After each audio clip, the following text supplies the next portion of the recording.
Thierry Repentin, on vous rencontre au Café du Biolay, dans le quartier du Biolay. Oui. C'est la première fois qu'on vous rencontre. Alors, vous vous êtes présenté comme candidat aux élections municipales de Chambéry 2020. Et avant d'aborder un petit peu vos grands axes, là, on va vous demander un peu votre situation. Hein. C'est-à-dire qu'on on rappelle, vous avez plusieurs mandats, hein, vous êtes conseiller régional, conseiller départemental, et là, donc, vous allez briguer cette candidature. Si vous êtes élu, vous aurez 3 mandats. Comment vous allez, vous, gérer ces mandats-là, d'une part, et comment vous voyez, vous, ce cumul des mandats? Le cumul des mandats, en fait, je suis conseiller départemental de Chambéry, du canton de Chambéry, et conseiller régional. Ce sont 2 mandats dans l'opposition, puisque, comme vous le savez, la région, le département, mais aussi la ville sont gérés par les Républicains.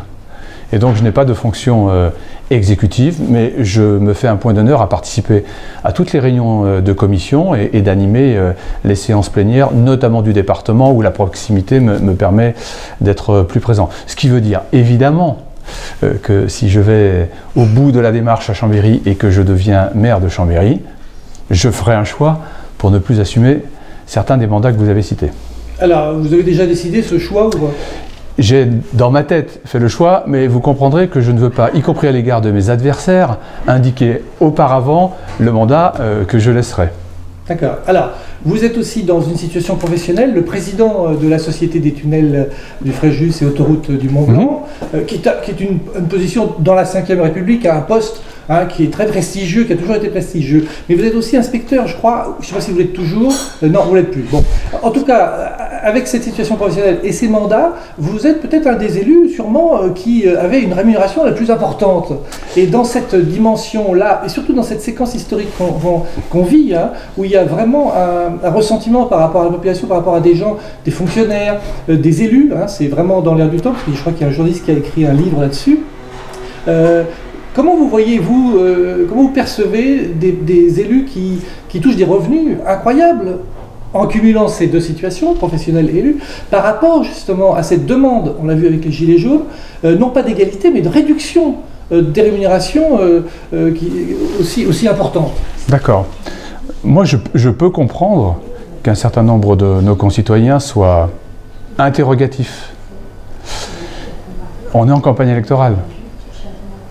Et il n'est pas exclu que dans la campagne électorale, sur les réseaux sociaux notamment, ou dans des journaux qui ne vont pas chercher la réalité de l'information, qu'on puisse écrire des informations qui ne sont pas fondées.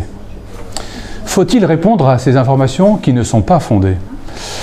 J'en doute, car c'est mettre le doigt dans l'engrenage d'un feuilleton sans fin. Et simplement ce que je vous dis, et je profite de cette interview pour vous dire que j'ai lu moi-même beaucoup de choses me concernant qui ne sont pas fondées, y compris sur les niveaux de rémunération dans les sociétés où je suis salarié. Je suis salarié comme un cadre moyen dans une entreprise moyenne, et donc les chiffres sont totalement farfelus. Mais est-ce que vous pouvez justement rétablir la vérité? Oui, alors je la rétablis en partie aujourd'hui, et j'irai plus précisément quelques jours avant le scrutin, parce que si aujourd'hui je vous réponds précisément, je les connais, et ils sortiront d'autres choses, on n'en finira pas. Les campagnes municipales, ça nécessite qu'on ait un débat sur le fond. Et je ne sais pas quelle est la bonne rémunération d'un salarié d'une entreprise pour qu'il puisse être ou non un bon maire. Et d'ailleurs, j'ai plutôt le sentiment qu'il faudrait plus de personnes candidates à des élections municipales ou à toute autre élection qui soient aussi issues du monde de l'entreprise. Parce que moi, j'ai beaucoup appris dans l'entreprise. Et je suis aussi fier d'avoir, dans cette société autoroutière que vous avez citée, sous mon impulsion, fait qu'aujourd'hui, nous sommes la première société autoroutière de France à faire une voie de covoiturage sur autoroute. C'est la première société autoroutière qui fait un tarif pour les gens qui covoiturent, donc avec un abonnement moins cher. Il y a 80% de réduction pour tous les véhicules électriques de France. Il y a 0 phytosanitaire, plus de glyphosate depuis que je suis arrivé. Donc vous voyez qu'on peut aussi avoir dans l'entreprise la continuité d'un engagement politique, sociétal, qui fait d'ailleurs que cette société à laquelle je suis attaché a permis, dans la loi d'orientation des mobilités, de rendre ces expérimentations que je mène obligatoires pour l'ensemble des sociétés autoroutières dans l'avenir. Bon, là, vous êtes presque, vous défendez votre bilan de président de la société autoroutière. Mais... C'est pour vous dire aussi que je peux avoir un engagement public et avoir la chance, comme salarié d'une entreprise, de pouvoir promouvoir d'une façon concrète des solutions qu'attendent d'ailleurs nos concitoyens, parfois de collectivités locales, qu'elles n'ont pas mises en œuvre. Et il me semble que c'est le cas pour Chambéry. Alors, moi, je reviens sur ce sujet de rémunération. Vous avez l'air de le prendre à titre personnel. Vous savez très bien que votre collègue, le président du conseil départemental, Hervé Guémard, a été sous ce questionnement-là il y a, on va dire, un an, puisqu'on a découvert, entre guillemets, qu'il était administrateur civil, en plus de... Bon. Donc, vous voyez, au-delà des personnes, là, vous vous présentez à Chambéry, réflexion que vous avez par rapport à ces rémunérations fortes, par rapport à ce que je disais, à des rémunérations qui sont peut-être 10 fois moins pour la moyenne des salariés. Et ça, c'est quand même... Les rémunérations doivent correspondre à un travail effectif, à une responsabilité effective. Qu'on soit dans l'administration... On n'est pas sur le fictif, là. Ou qu'on soit dans l'entreprise. Ça me concerne en ce qui concerne l'entreprise, et je vous le dis, je répète, je n'ai qu'une rémunération d'un cadre d'une entreprise. Donc, sans commune mesure avec ce qui est annoncé.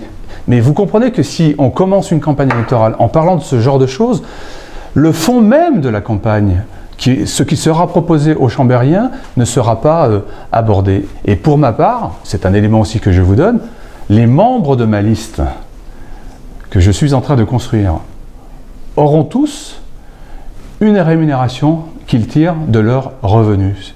Je le dis, ce n'est pas le cas de tous les élus aujourd'hui en place. Très bien. Alors on rentre un peu plus dans le thème de la campagne, enfin tout en parlant un petit peu du passé. Moi je l'ai noté, on l'a noté dans un article, que vous faites référence à des mandats de Francis Samp, de Louis Besson, mais vous ne semblez pas faire référence au mandat de Bernadette Laclais. Alors c'est quoi cet oubli pour vous? Pour vous cette période de 6 ans, d'ailleurs Bernadette Laclais et Louis Besson Bernadette Laclais était maire et Louis Besson était conseiller municipal. Quel regard vous avez ça? Parce que c'est étonnant dans un texte que vous ne la nommiez pas. Alors, je vais vous répondre précisément en vous disant que j'ai fait référence effectivement à Francis Samp et à Louis Besson qui ont apporté une rupture quand ils sont arrivés par rapport à ce qui se passait à l'origine. Vous le savez, Francis Samp a succédé à Pierre Dumas et Louis Besson à Pierre Dumas de nouveau qui entre-temps était devenu maire. Donc il y avait des ruptures politiques très franches.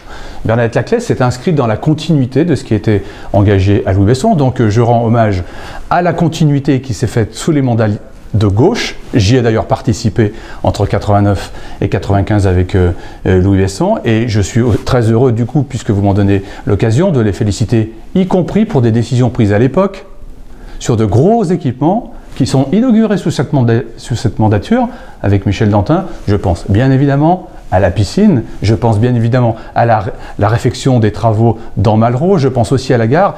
Tout ça, tous ces projets fondamentaux ayant été initiés par les équipes de Louis Besson et de Bernadette Laclais. Ce qui montre aussi qu'il faut avoir un peu de profondeur dans la vie publique et pas la mémoire courte. Très bien. Alors, on est mi-janvier, enfin le 20 janvier, on ne va pas rentrer bien évidemment dans le cœur du débat des municipales parce que pour l'instant il n'existe pas. On rencontre les candidats pour leur demander un peu finalement leurs grands axes. Et vous parliez de rupture, il y a une mandature Michel Dantin, Xavier Dulin qui va se terminer. Est-ce que vous allez être en rupture avec cette mandature et en quoi ce serait une rupture si c'était le cas? Écoutez, cette rupture auquel on fait référence, elle aura lieu, mais elle aura lieu à partir aussi d'un programme qui a été élaboré, et c'est d'ailleurs sur la démarche, là aussi une rupture, avec les Chambériens eux-mêmes. Depuis l'été dernier, je n'ai de cesse de rencontrer des associations, des Chambériens, d'aller dans les quartiers, pour écouter la parole de celles et ceux qui n'ont pas été écoutés, voire même solliciter les gens qu'on ne sollicite jamais. Et aujourd'hui, le programme a été enrichi par cette période de débat. Et je dis que là, c'est une rupture. Et cette rupture ne doit pas se faire uniquement pendant la campagne électorale, mais aussi pendant toute la mandature. Ça veut dire qu'il faut organiser une gouvernance différente. Des gens ont le sentiment qu'un vote s'est fait et qu'à l'occasion de ce vote, on donne un blanc-seing pour 6 ans de gouvernance sans aller-retour, sans concertation, sans prise en considération. Et moi je le dis, il faut avoir une égale considération pour l'ensemble des Chambériens, où qu'ils vivent, dans quelque quartier que ce soit, et je ne veux plus qu'il y ait de quartier oublié de la municipalité. Est-ce que vous pouvez nous donner juste un petit exemple, par exemple, sur cette gouvernance différente, quoi? Ça aurait quel visage? Je note que dans celle qui vient de se passer, elle s'est traduite par un nombre incroyable, en tout cas que nous n'avions pas connu par le passé, de recours sur des permis de construire, de création d'associations de défense dans les quartiers, de dialogue impossible pendant des conseils municipaux où, pour y avoir assisté une fois, j'ai vu un spectacle ahurissant d'invectives, de gens qui s'écharpaient, d'appels à la police municipale, ce que je n'avais jamais connu par le passé. Cela montre, et de journalistes expulsés, ce qui montre aussi qu'on ne peut pas gouverner par la force. Il faut faire partager un projet, il faut dialoguer, il faut expliquer, il faut de la concorde. Et quand on est maire, on a une responsabilité, c'est la concorde sur son territoire communal, avec toutes les populations. Comment vous vivez le quartier? Parce que dans cette phase où nous écoutons et où, avec l'équipe, j'écris beaucoup pour vous proposer dans 2 mois un certain nombre de choses, on est en train d'alimenter le projet, le programme qu'on proposera aux Chambériens. Il n'est pas terminé. Il s'enrichit de jour en jour. J'ai fait aujourd'hui une dizaine de réunions avec des associations, avec des particuliers qui avaient une expertise sur des sujets. Et ce soir, ce sera sans doute... Donc, juste une petite question. Quand vous allez faire des promesses, comme ça, dans les meetings, quand vous recevez les gens, moi, je voudrais savoir simplement si vous allez les tenir. Merci. Oui. J'ai dit, parfois, même quasiment à chaque fois, quand il y avait des propositions qui me semblaient, je disais, je ne vous promettrai pas des choses dont je n'ai pas la certitude qu'on pourra les tenir. Pourquoi? Parce que la vie publique, malheureusement, elle a perdu à l'égard de nos concitoyens une vision un peu de sincérité.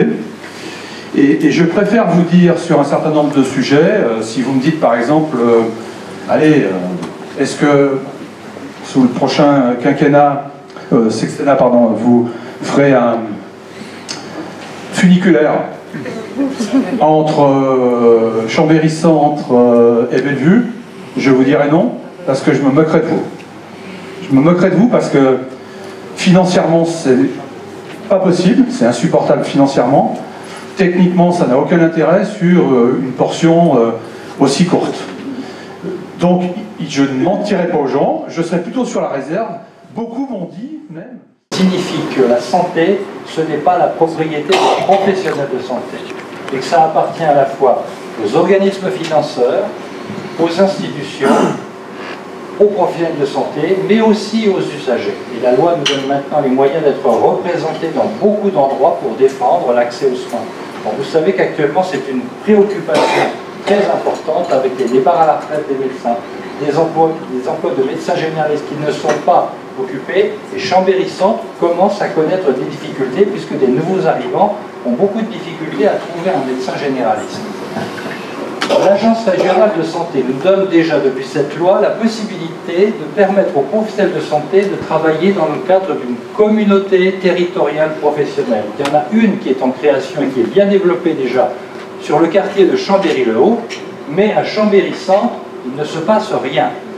Et donc il faut faire jouer cette notion de démocratie pour que les professionnels de santé sur le Chambéry-Centre avec les médecins généralistes, parce que ce sont surtout les médecins qui freinent dans ce processus, qu'on parvienne à créer une communauté territoriale professionnelle de santé. Ça signifie que pour l'accès aux soins d'urgence non programmés, ils doivent s'organiser pour pouvoir accueillir des patients dans des situations d'urgence plutôt que d'aller embouteiller le service des urgences du CHMS. Donc voilà, je crois vraiment très fort dans cette promesse. D'ailleurs, le président de la République l'a dit, dans quelques années, il sera plus possible pour un médecin d'envisager de travailler tout seul dans son coin. Donc c'est pour les médecins généralistes libéraux, c'est une révolution dans leur tête, hein, de travailler en collaboration avec d'autres, avec des spécialistes, avec d'autres médecins collègues sur le territoire, mais aussi les infirmières, les médecins, les kinés, etc. Voilà. Bien, et vous avez cité un très bon exemple effectivement sur la maison de santé, notamment sur ce qui se passe sur Chambéry-Le-Haut. Il y a une réflexion sur le centre-ville. Alors, ce n'est pas une compétence ville en tant que telle, mais la ville peut aider à faire que ce type de réflexion avance, se structure et débouche. Alors, on pense que notre ville, elle a un rôle à jouer, qu'elle a un rayonnement à avoir, qu'elle doit être facilement accessible pour les gens qui travaillent en dehors de Chambéry, qui doivent prendre le train, pour aussi améliorer la liaison TER, c'est-à-dire Transport Express Régional, entre l'agglomération de Chambéry et Lyon. Il n'y a qu'une solution, c'est le passage dans Chambéry. Alors, certes, quand on est à proximité de la voie ferrée, on peut s'inquiéter parce qu'il y a des TGV qui vont passer. Mais c'est bien plus dramatique s'il n'y a plus de TGV qui passent. Je dis ça parce qu'on a le sentiment qu'il y a beaucoup de TGV qui passent à Chambéry. En fait, il y en a un le matin qui part à 6h25 et il y en a un qui revient le soir. Les autres qui passent, c'est des Paris-Milan. Donc ils s'arrêtent à Chambéry. Donc, quand, si par malheur, il n'y a pas une mobilisation générale et qu'une décision est prise de privilégier un passage au sud, c'est illusoire de penser que le Paris-Milan, il viendra passer dans Chambéry pour partir de Milan et pour aller à Paris. C'est illusoire. Il faut comprendre ça. Il y a des enjeux majeurs qui vont dépasser cette municipalité-là, mais cette municipalité-là, qui arrive, va devoir peser de toute sa force et de mobiliser tous les élus régionaux pour que le Lyon-Turin se fasse sur les voies d'accès entre Lyon et Chambéry à destination de l'Italie. C'est aussi une chance pour la desserte d'Aix-les-Bains, c'est une chance pour la desserte de la vallée de la Tarentaise qui a besoin de voir amener des skieurs. C'est aussi une chance pour Annecy, et le maire d'Annecy, lui, il est très vigilant, effectivement, que ce soit la solution par Chambéry qui passe. Parce qu'il a bien compris que si ça passe par Chambéry, avec une ligne à grande vitesse, ça le rapproche de Lyon et de Paris, alors que s'il faut passer à Chaparillan, il faut faire du Annecy, Montmélian, Chaparillan et repartir sur Lyon. Je dis ça parce qu'on en parle peu, mais c'est sans doute un dossier majeur, et la responsabilité du maire de Chambéry, c'est de porter haut et fort cette question. Et la deuxième... Je peux vous dire qu'aujourd'hui, il y a énormément d'attentes sur des politiques municipales qui fassent vraiment place à des politiques qui prennent en compte le développement durable, l'aspect écologique, solidaire. Et cette incroyable frénésie qui a eu lieu sous le mandat précédent d'abattre tous les arbres, on aura beau nous sortir tous les bilans avec un nombre d'arbres replantés ou d'arbustes, cela ne convaincra personne. J'ai aussi beaucoup de questionnements sur pourquoi y a-t-il eu une absence de politique culturelle à Chambéry, en dehors d'une poignée de bonbons jetés dans la rue gratuitement aux Chambériens. Il y a aussi beaucoup d'attentes sur les politiques de santé. Et puisque nous sommes dans le quartier du Biolay aujourd'hui, je veux dire aussi combien les quartiers se sont sentis abandonnés. Abandonnés par un délitement du lien associatif, du soutien au monde associatif, abandonnés aussi par une politique de transport qui rend très difficile de passer d'un territoire de quartier à un autre pour rejoindre le centre-ville. Et les Chambériens s'expriment très vertement sur cette question et attendent de nous que nous remettions à plat un certain nombre de ces dossiers. Alors, on est, même c'est un peu décalé, mais on est quand même dans une séquence sociale très très importante que le pays n'avait jamais connue, autour d'un mouvement, d'une mobilisation très forte contre la réforme des retraites d'Emmanuel Macron. Vous, comment vous vous situez? Quelle parole vous avez par rapport à ça? Ma parole, c'est que je suis complètement engagé dans ce qui va se passer le 15 mars et le 22 mars à Chambéry. Complètement et totalement. Alors, est-ce que les retraites sont toute mon énergie, elle est tournée vers aujourd'hui la municipale de Chambéry, mais également les enjeux à l'échelle de l'agglomération. Donc je consacre mon temps à la discussion sur comment on propose un horizon de progrès pour les Chambériennes et les Chambériens, et de mobiliser complètement les politiques publiques municipales sur les données municipales. Donc je ne rentre pas aujourd'hui dans le débat de politique nationale. Moi je souhaite rassembler les Chambériens. Et je peux vous dire que autour de moi, il y aura une grande partie de la société civile, mais il y aura aussi des représentants de formations politiques sur un spectre très large. peut-être inusité. C'est-à-dire que des gens qui peuvent, au niveau national, faire un choix différent, y compris sur le sujet que vous abordez aujourd'hui, se retrouveront sur le programme que je proposerai aux Chambériens. Et je crois que c'est ça l'important. Un horizon commun, c'est Chambéry en commun, on se retrouve sur le bien commun de Chambéry, c'est un rassemblement, personne ne sera exclu. Merci beaucoup Thierry Robretin. Je vous en prie.